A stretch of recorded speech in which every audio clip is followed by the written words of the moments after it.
Hello বন্ধুরা, আমি সৈকত চলে এসেছি আবার একটা নতুন ভিডিও নিয়ে। আর আজকে আমার বিষয় হচ্ছে ফিল্ম রিভিউ।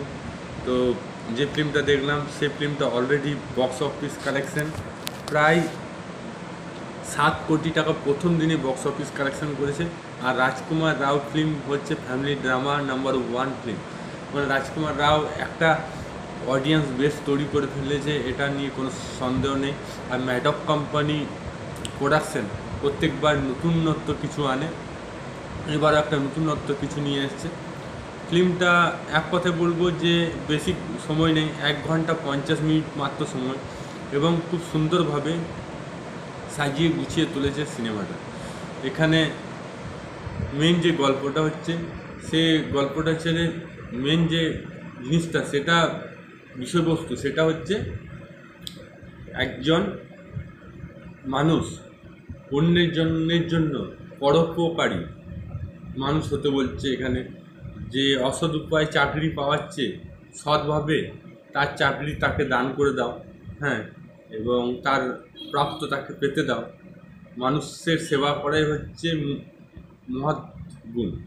নিজের স্বার্থলোভী, নিজের স্বার্থ দেখাচ্ছে, অন্যের সাহায্য করা, অন্যের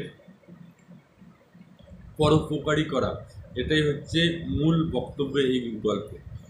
তো সংক্ষিপ্তভাবে যে গল্পটা হচ্ছে সেটা আমি সংক্ষিপ্ত বলছি। রাজকুমার রাও নিজের বিয়ের জন্য সরকারি চাকরি খোঁজে, এবং কোনোরকমভাবে অন্যের মাধ্যম দিয়ে একটা সরকারি চাকরি জোগাড় করে, যেটা এখন হচ্ছে পশ্চিমবাংলায়, যে এজেন্টের থ্রুতে সরকারি চাকরি, হ্যাঁ, অন্যের চাকরি নিজের নামে করে নেওয়া, সরকারি চাকরি পেয়ে যায়, এবং সেই চাকরির জন্য তার বিয়ে হয়। পরে তার চাকরি, যেহেতু সে পাপ কাজ করেছে, এখানে মহাদেব শিবকে খুব ভালোভাবে তুলে ধরেছে গল্পে।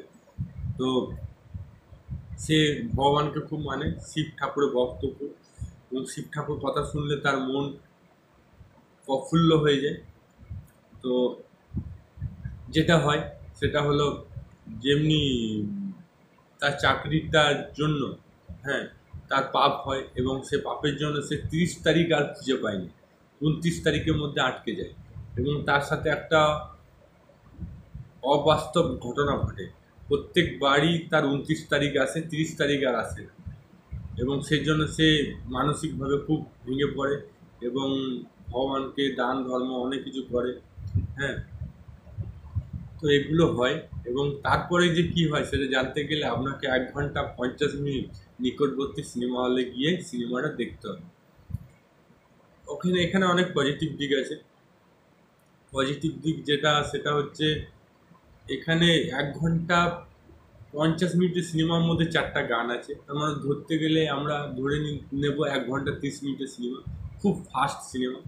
কখন সিনেমাটা শুরু হবে এবং কখন যে সিনেমাটা শেষ হবে আপনি বুঝতেও পারবেন না। তো এটা একটা প্লাস পয়েন্ট আছে।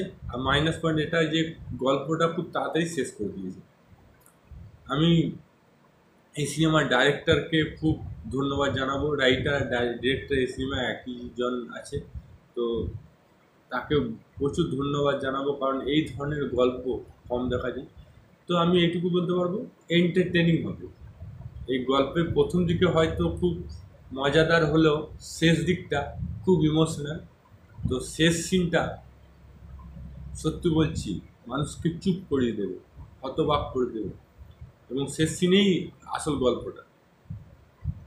তারপর নদীতে ঝাঁপ দিয়ে বাঁচিয়ে তাকে সরকারি চাকরি দিয়ে নিজে বিয়ে মণ্ডপে বসায়, এবং বাড়িতে সবাই মেনে নেয়। এই হচ্ছে গল্প। তো আমার মোটামুটি ভালো লেগেছে, কিন্তু বোরিং লেগেছে একটা, যেখানে আইটেম সং না দিলেও পারত তামান্না ভাটিয়াকে দিয়ে। প্রথম দুটো গান খুব ভালো ছিল, তো এখানে আইটেম গান না দিলেই হতো, এটাই আমি বলবো। তাছাড়া ওভারঅল সবই ঠিক আছে, আর একটু বড় হলে ভালো ছিল। আজকে ভিডিও এইটুকুই। যদি ভিডিওটা ভালো লাগে লাইক করো, চ্যানেলটা সাবস্ক্রাইব, অল বাটনে প্রেস করো, ফেসবুক থাকলে পেজটা ফলো করো। আবার দেখা হবে নতুন কোনো ভিডিও নিয়ে। তোমার জয় হিন্দ, জয় ভারত, ভালো থাকো, সুস্থ থাকো।